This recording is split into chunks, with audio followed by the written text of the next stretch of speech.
Sweet guys. Well, hi. It's good to see everybody's face. I'm gonna do a couple quick announcements. So, first announcement is this Tuesday, I am doing a special training. So, I put together a kind of like a 7-day journal to help people follow through. That's really what it is. If you kind of are like, sometimes you know what to do, you just kind of prone to self-sabotage or you just don't get to it. This is just a PDF journal that you can fill out. And I'm going to teach you how to use it on the live training. So if you would like to come to that live training, I'm going to put the link in the chat. This particular training is a public free event. So if you have anybody who you think should come, then feel free to send them this link. Hang on, let me shut my blinds real quick.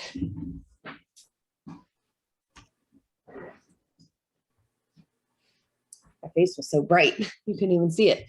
I'm going to drop the link for you guys so you can see it. But the training will be really fun because sometimes when I give out free guides, people are like, "Ooh, send it to me," but then you don't actually do anything with it. So I thought it would be fun to actually do a training around the guide, show you how to use it, and then you could have the guide. And so again, totally free training. It's definitely geared towards people who are not already a part of Fitme. You guys are working on some of the stuff anyways with your coach, but you are welcome to attend. But if you know someone who should come, have them register. There is the link. It is in the chat box. Awesome. The other announcement is we actually have an on-track group that's starting next week. So that's kind of like our 4-week program that people start out with if they're thinking about getting started with Fitme. They want to learn how to do what we do. And each one of you get one referral. And so if you want to send someone to On Track, you can give them a referral code that will give them $100 off. So every person in Fitme gets one person that they can kind of like give this discount to. So if you want to use that, just let me know and I'll set that up for you. All you got to do is let me know this is my person. I want them to get the discount. It's normally $197 for the 4 weeks and they'll get it for $97. So if you have a person that you feel like would benefit from 4 weeks of learning, how to do things the way we do it in Fitme, making some progress, building some momentum, then hook them up with me and I will get them set up because it'll start a week from tomorrow. So you got a week to get them linked up with me. And I think that's it for announcements. Let's get to it tonight. So we've had a lot of very practical Sunday calls lately. We've talked a lot about food prep. We've talked about meal planning. We've talked about grocery shopping. Tonight, we're going to go with that boundaries and body image category. In your Fitme assessment that everybody takes when they first start, we ask a handful of questions about boundaries and body image. And one of those is, how confident are you at saying yes to foods you do want and no to foods you don't want? And part of that is confidence, is building confidence. But part of that also is food boundaries and whether or not we've created food boundaries. And so that's what we're going to talk about tonight. What food boundaries we need, where it's hard to create them, what are some strategies we can use. And I specifically kind of want to talk about food pushing, because we could talk about this in a lot of different like flavors. Food, boundaries is a complex topic, but specifically around food pushers, because I think that comes up a lot. Is food pushers something that you guys have either thought about or dealt with? Like, for me, yes, no, couple thumbs up, couple yeses. To me, this one's hard because most of the people that I've encountered of you, and I've talked to all of you, are people that like genuinely want to help or, support other people. And so food pushing, puts us in a situation where oftentimes we are put in a place where we have to say no. And then, okay, Molly says, what's a food pusher? A food pusher would be like, say you had a game plan to go to a party and you ate beforehand. and you want to have a little bit while you were there, but you were like, you know what, I'm going to eat Fitme place style dinner, and then I'm going to go hang out because I want to spend the social occasion. But then you get there and someone's like, oh, you should have this. And you're like, no, thanks. I'm good. I'm full. And then they push it on you. Like, no, you should have this. Like, you can have this. Like, why wouldn't you want this? Like, what are you on some kind of diet? Like that kind of thing. And so they would push it on you. So that's what I mean when I say food pusher. Does that answer that question? We probably had it in other ways too. So for example, you know, people who make you treats and you weren't planning to have a treat and they're like, you should have this, and like those kind of occasions. So the reason I like to bring that up is because that tends to be something that I hear that we struggle with, because it's like, you don't want people to feel sad. You don't want to like disappoint people. You don't want to be the one that's like, no. And so creating boundaries around food can be a hard thing, because you actually have to, one, define your boundaries, but then two, kind of stick to them in those occasions. But if you don't have them, you can't stick to them. And boundaries aren't really about changing other people's actions. Boundaries actually have nothing to do with changing other people's choices or actions. It's what you are allowing, what is acceptable for you, like what you're allowing in your space. And so one, I thought I would address like why people do this kind of food pushing thing, because I think sometimes it feels frustrating. And then we'll talk about the boundaries piece. So I actually did some homework on this and I thought this was really interesting. Why do people push food on us?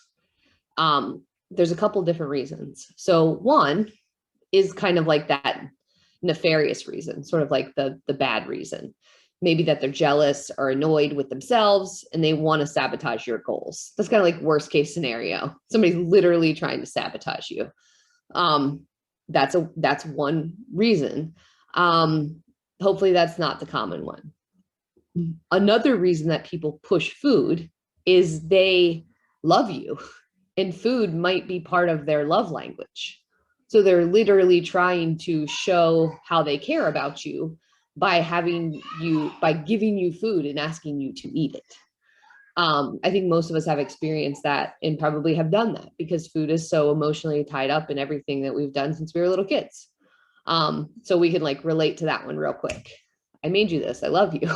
I mean, that's a thing. Another reason is that they actually love food and they want to share that passion with you. It's like, oh no, you have to try this. This is so delicious. And you're like, no, I'm good. Like, I don't want it. And they're like, no, this is incredible. Like, this is the best kind of cake there ever is. And it's their passion. They love this and they want to share it with you because they like you.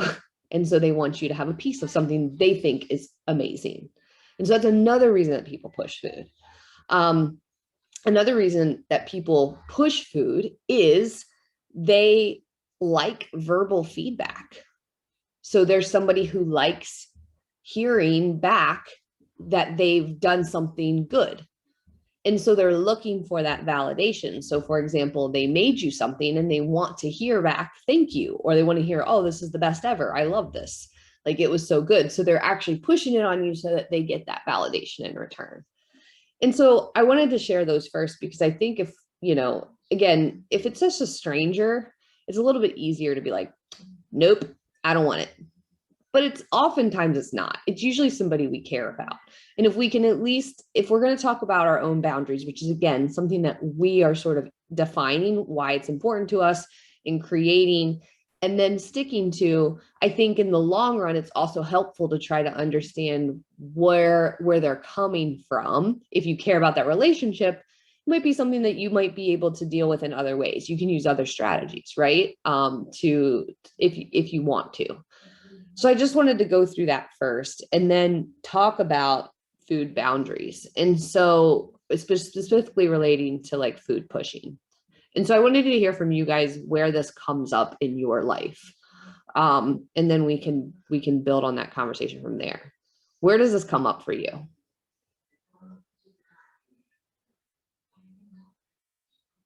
Betsy says work. Betsy, do you mean like every day at work, or like special occasions, like it's somebody's birthday and they're, you know,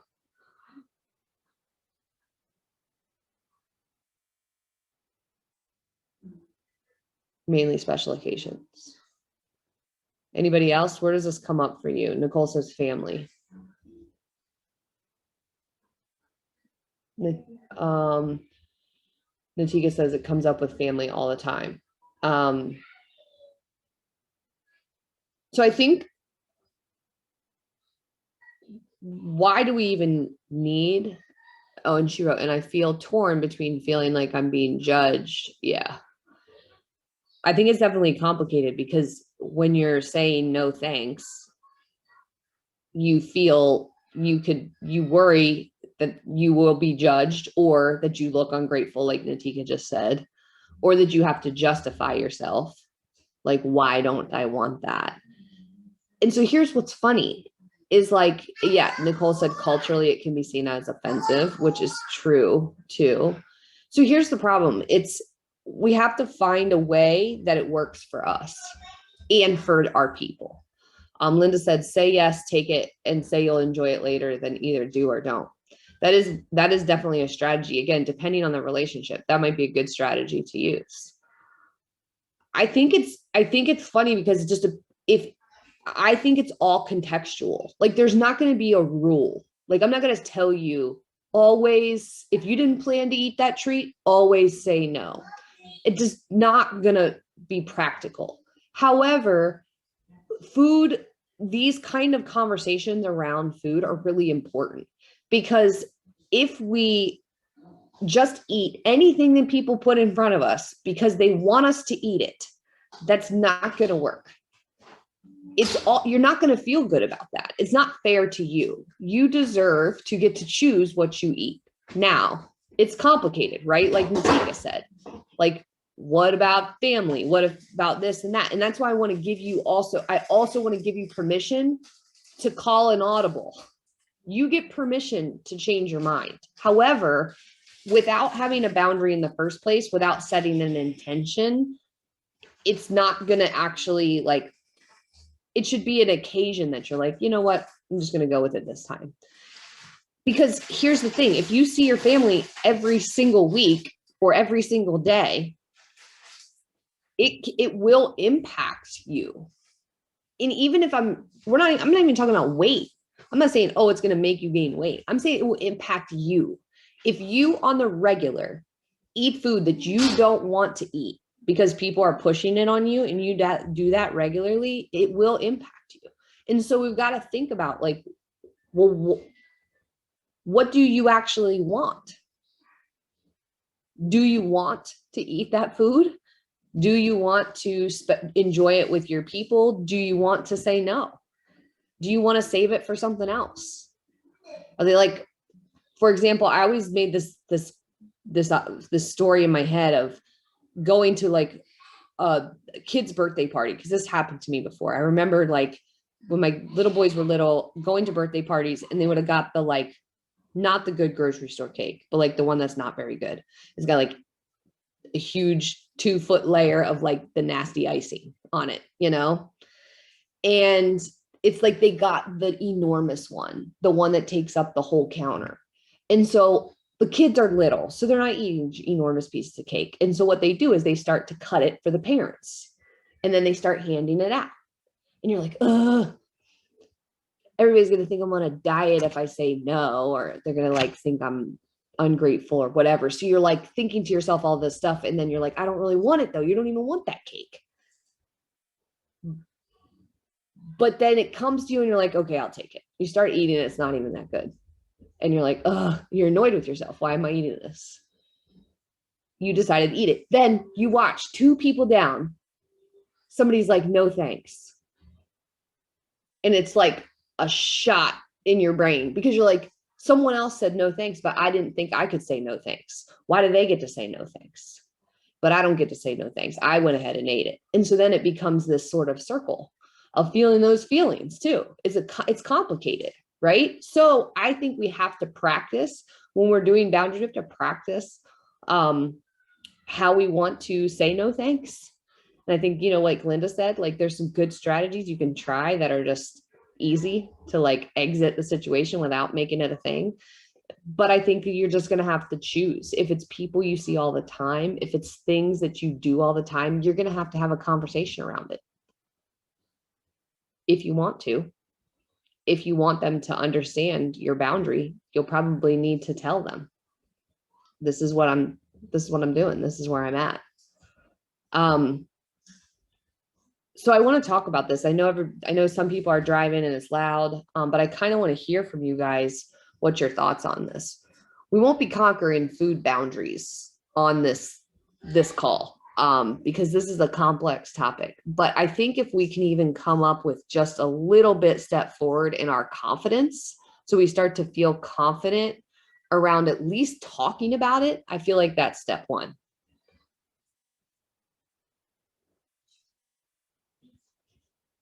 So what are your thoughts?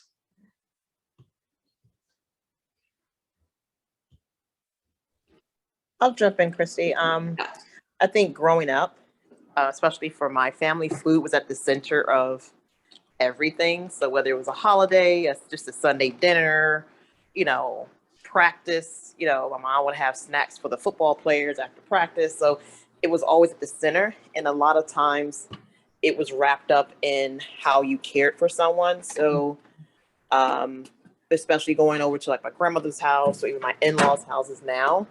I remember the first time I went over there and his mom actually made my plate for me. Like I'm an adult, like 30 something year old woman. And she made my plate for me because it was seen as a gesture of, love and welcoming and things of that nature. So I couldn't say no, especially the first time I went, because, all eyes were on me. So, but over time, I became much more comfortable as they got to know me. I've been able to say no, but it's definitely a lot of cultural based in here. But I think one of the tools that I have, and I use this in my professional practice as well, is to practice scripts with yourself or responses. So like now when we go to family functions, everyone knows that my husband doesn't eat carbs, which is like a cardinal sin in the Caribbean. He doesn't eat rice. So that was took almost 3 years for it to circulate through the family that he's serious. But now they get it. He would just say, what, my cholesterol is high. I'm pre-diabetic.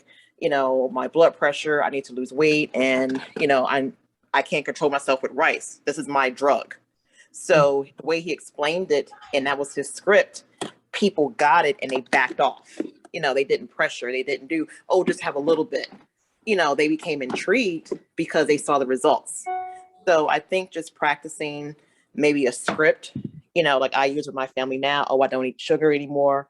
I'll just treat myself, or I'll just have a little bit, or my stomach, I can't handle it anymore. Just having the script ready if you're not comfortable just saying the flat out no, thank you, and that's it. Maybe just have like a 2-line script, or they say elevator pitch to say, here's why, thank you, I appreciate it. Not right now. I find that could be helpful. I think it's really good insight and advice, Nicole, because if you can come up with, it wasn't just what he said why it was important to him, and then he kept saying it and kept sticking to it. And so then people finally got it and supported it. And so I think understanding why it's important to you is the first step in even creating a boundary, or like the script around it.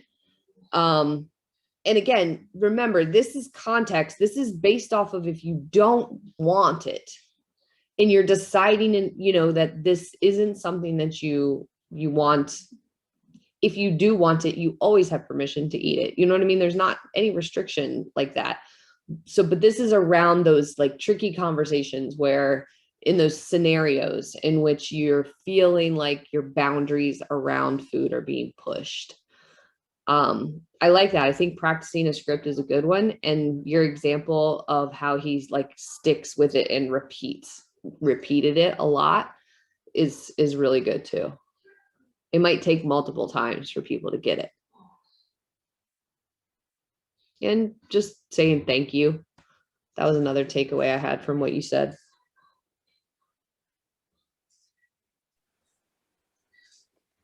I think a lot of times we're not very clear on what our boundaries are for ourselves. I think that if we're very specific, like I am going to this function and this is what I'm doing and this is not what I'm doing, or just even in general, like I know there are certain foods that I can eat, they just don't make my body feel very good.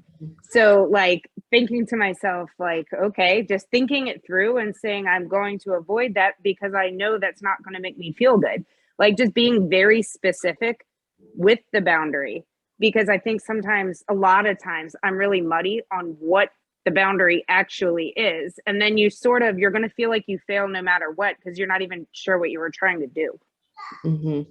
I think that's why when you know you're going to go to a setting like where your boundaries around food are going to be pushed, like discussing it with your coach in advance can be so helpful, because then you can define what that is. Like, what do you want to do? Okay. What do you expect is going to be happen or pushed on you? Okay. So then what is the plan? And then you have that plan, why it's important. Why wouldn't you just want to like go with the flow? Okay. You wouldn't want to because it makes you feel sick, or you're building up some really good progress and you don't want to see it stop because you're in a good place. And so you don't want that feeling to go away. Got it. Like, or whatever it is. And then practice with your coach of saying like, here's what my plan is. And I think, Molly, you're 100% right. Having a specific in your mind is almost, I mean, that is the boundary. If it's not actually specific, it's not actually a boundary. It's just like a vague cloud. People can like put their hands through the cloud. Really good point.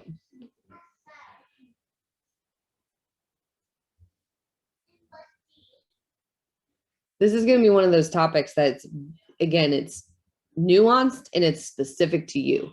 This might not be a thing for you. And this might be a really big thing for you. So it just kind of depends. I know work settings can make this really tough, and family settings can make this really tough, depending on the people that you're with. And just know that setting a new boundary oftentimes will be met with friction. But if you stick with it, most people who care about what you will get with the program and support you. But oftentimes when you change things, people are going to be like, push back on it.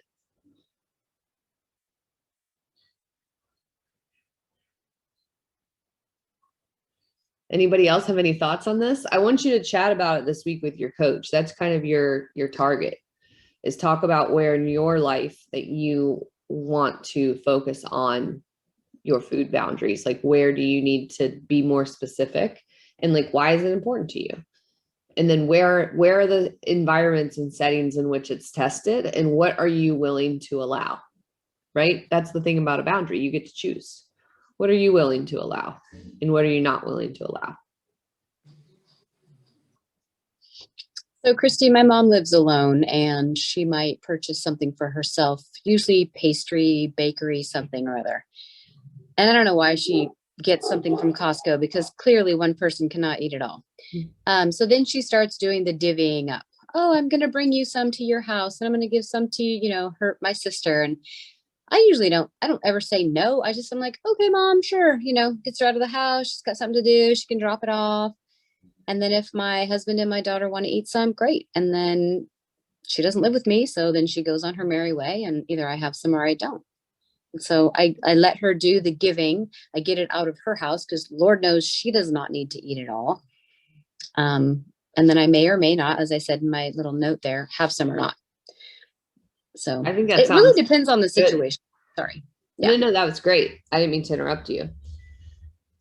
I think that sounds like you have a good plan for what you do most of the time.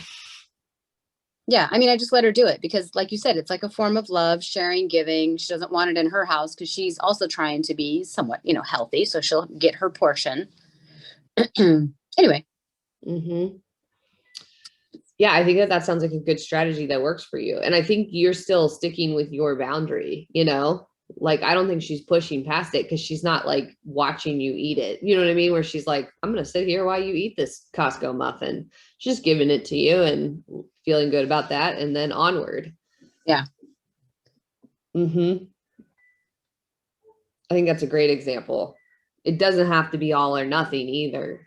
I mean, we talk about that a lot. It's not say no, hell no, why are you giving that to me? Or, eat it. There are shades of what will work for you. But you should feel good about it. You should be like, this is what works for me. Sometimes I feel like a food pusher. I like to go to my favorite little drive-through coffee and then get a pastry. Mm-hmm. But I don't like to eat the whole thing, or I'll get one for my husband. And so I just had to ask him, I'm like, are you enjoying these, or would you like me to, purchase these less? So it's hard, you're like, just like today, oh, let's get some donuts and bring it home for the family, because you feel like that's kind of like Yeah. You're thinking of others, right? And then I just kind of rethought it. I thought, I'm not going to do it today. And he's like, what did you bring me? Nothing. I chose not to bring you anything. Yeah. I mean, I think it's good awareness of noticing when we do it. It's not all or nothing. We get to ask. I think it's a perfect way to handle it too. Just ask, do you like that I'm doing this? Like, would you like me to continue? I thought of you and I got this, but if this isn't what, if you're not pumped that I bring this home, I can bring you something else. Paige wrote that in the chat. She said she typically does dish up food for her boys who are full grown and capable and never actually thought about how it might impact them. And she said, wow, I'll let them all dish up by themselves. Paige, that made me smile for some reason. I think it's probably because they're probably happy that you're dumping food on a plate. Based off of what my boys are, they just want me to give them more food. Yeah, that's exactly true. But, I still just dishing it up and having it on the plate and setting it in front of them, if it wasn't something they wanted to eat, or, they're old enough. My youngest makes his own decisions about kind of when he's going to try and lose weight and things, and he might not express it openly.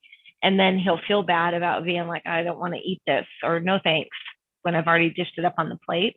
And I bet instead of saying no thanks, he'd be like, oh, thank you, out of, not wanting to sound rude or disrespectful, and would probably eat it, even if he really was trying not to eat those types of things or something. So it's just, when you said that, it just hit me like, wow. Yeah. I mean, I've probably even done it when we've had company over, and had like a bunch of food, and instead of just letting them go get it themselves, I just put it all on the plates or something. So it was just one of those wow moments. I was like, oh yeah, that's smart. I don't need to do that. My gosh, people can figure out how much or how little they want, or if none. Mm-hmm. Yeah. And we didn't even scratch the surface of like the commenting about food boundary that can also happen in all of these situations. Some people are saying here, like pushing food, but then other people like to comment on what's on your plate and tell you what they think about you choosing what you've chosen. And that is also a potential place where practicing, language around that boundary, or just being prepared for what that's going to be like, will be helpful. So it'd be like good to have that conversation with a coach, because sometimes we have those relationships.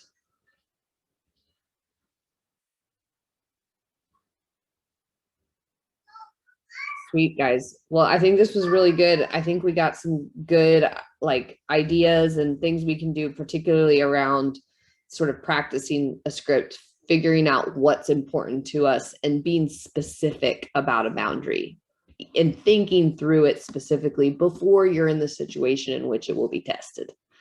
And use your coach or an accountability buddy. If this is something that comes up for you regularly, then again, don't feel like it's always going to be a negative. It can actually be 6 months from now, a thing that you're like, I used to deal with that all the time, and then I figured out what worked for me. And then you can share the thing that works for you regarding your food boundaries. But you got to do the work, because if it's bothering you and if it's messing with you on the regular, then it's not working for you. And so working on it will get you to that place where it's going to feel better, and you get to choose food that you feel really good about, and then say no to stuff that you don't, and train the people around you to support that. So thanks guys for your feedback and your comments. Don't forget to register for that training if you would like to come on Tuesday. And don't forget about that referring a friend into On Track. If you have somebody who you would like to pass that discount on to, then just hook them up with me one day this week and I will get them set up. But you guys have a fantastic week and I'll talk to you soon. Bye.